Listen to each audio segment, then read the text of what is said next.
Salut les amis, j'espère que vous allez bien. Bienvenue sur ma chaîne dédiée à la moto, ma première vidéo de la chaîne. Que vous soyez passionné de vitesse, de virages serrés ou simplement curieux de découvrir l'univers fascinant des deux roues.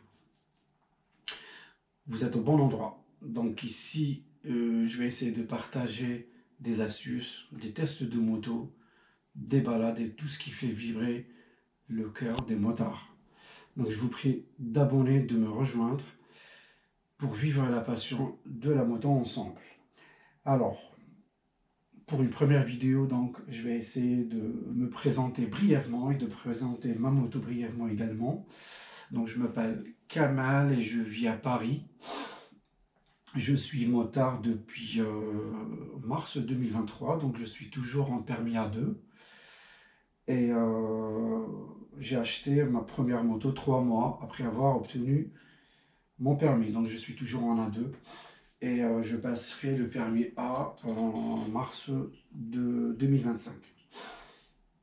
Alors, je vais passer à la présentation donc, de ma moto. J'imagine que vous avez su quel type de moto, vu le nom de ma chaîne. Donc oui, c'est une Royal Enfield, je vais vous la présenter. Et c'est une Royal Enfield Interceptor de 2020. Alors, à son achat en juin 2023, elle avait seulement 1740 km. Et maintenant, après, on va dire 1 an et demi, je suis à 9000. Alors, je vais vous présenter l'Interceptor en quelques mots. Donc, nous avons un châssis en acier double berceau, comme vous voyez ici. Un réservoir d'essence de 13,7 litres, ce qui vous permet à peu près de rouler pour 250 km. Donc voilà, c'est une autonomie de 200. Moi, je l'ai testé déjà pour 200 km, mais dès que j'ai la dernière barre, je passe à la station d'essence. Alors, le moteur, c'est un moteur bicylindre en ligne, 4 temps, de 648 cm3 et qui développe 47 chevaux. 52 Nm à 5250 tours. Ce moteur est refroidi par air et huile, comme vous voyez. Je le trouve beau, avec les chromes. Alors, le train avant. Donc, nous avons une fourche télé hydraulique de 41 mm et un débattement de 110 mm. Le frein, c'est un frein simple disque de 320 mm, équipé d'un étrier de chez By-Bray, la filiale de Brembo. Et à l'intérieur, il est équipé de 2 pistons. La roue avant, c'est une Pirelli Phantom de 18 pouces par 100 par 90. Alors, la roue arrière, donc nous avons le même pneu, un Pirelli Phantom de 18 pouces, 130 par 70. Quant au frein, c'est un simple disque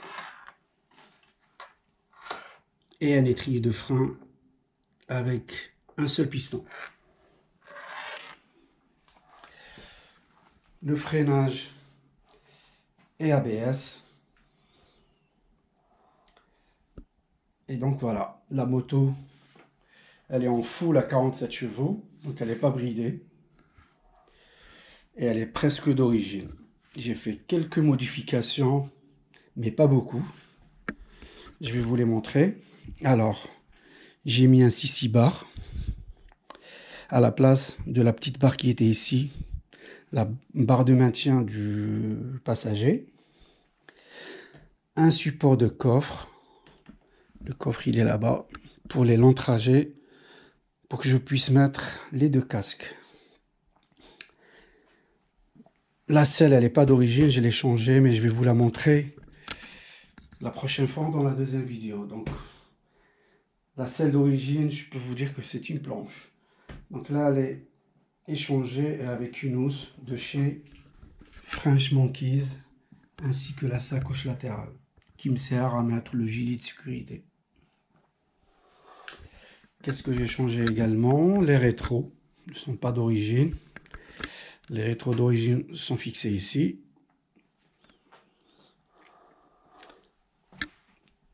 Le saut de vent d'origine qui n'était pas sur la moto quand je l'ai acheté.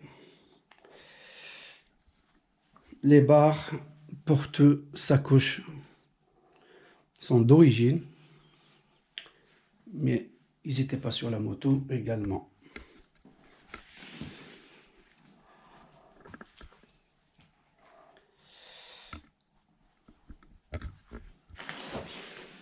Alors, je vais vous montrer le tableau de bord que j'aime beaucoup sur l'Interceptor.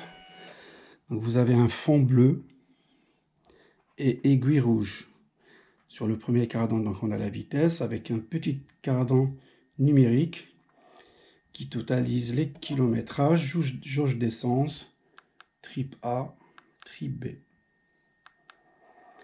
Quand au deuxième cardan, donc vous avez le tour minute, des indicateurs de batterie, d'huile, d'ABS et de panne moteur.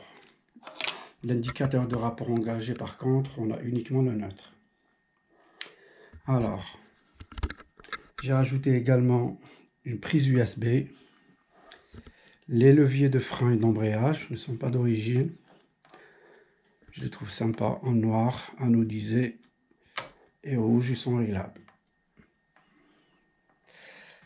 Ici, il y avait une petite barre de maintien que j'ai enlevée parce qu'elle me gênait un petit peu. J'ai mis celle-ci pour un support de GoPro et un support téléphone.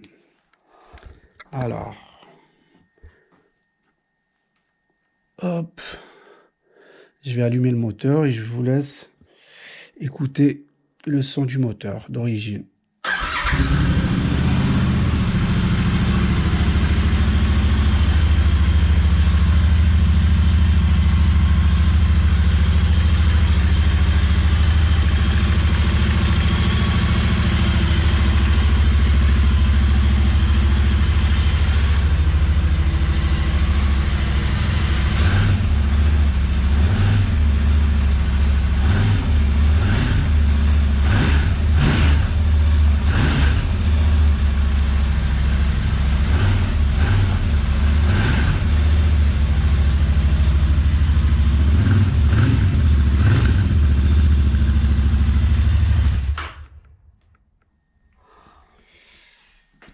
Donc voilà. Alors, s'il y a des points négatifs sur cette moto, je pense, les résumer en 3 points. D'abord, comme je vous ai dit tout à l'heure, c'est la selle. La selle d'origine, je peux vous dire que c'est une planche. Et moi qui aime bien faire des longs road trips, bah, c'était pas adapté pour moi. Et donc il y a la selle, il y a également, je trouve que l'amortisseur avant est très mou. Et donc, dès que vous freinez, je trouve que la moto penche vers l'avant. Donc ça, c'est un projet. Je crois que je vais les échanger. Troisième point, je dirais que c'est les pneus. Alors, les pneus sont, en termes de durabilité, c'est vrai qu'ils sont très très bien. Vous voyez, là, par exemple, je suis à 9000 km et franchement, je trouve que les dessins sont encore intacts. Par contre, si vous voulez sur du mouillé, par contre, moi je trouve que je me sens pas à l'aise. Donc là aussi, je pense que je vais pas tarder à les échanger. Voilà les amis, j'espère que la vidéo vous a plu. Je vous invite, s'il vous plaît, à me lâcher un pouce bleu et je reviendrai vers vous rapidement pour vous faire une deuxième vidéo pour vous dire quelles sont les motivations qui m'ont poussé à acheter cette moto et pourquoi celle-ci. Je vous dis merci et à bientôt. Au revoir.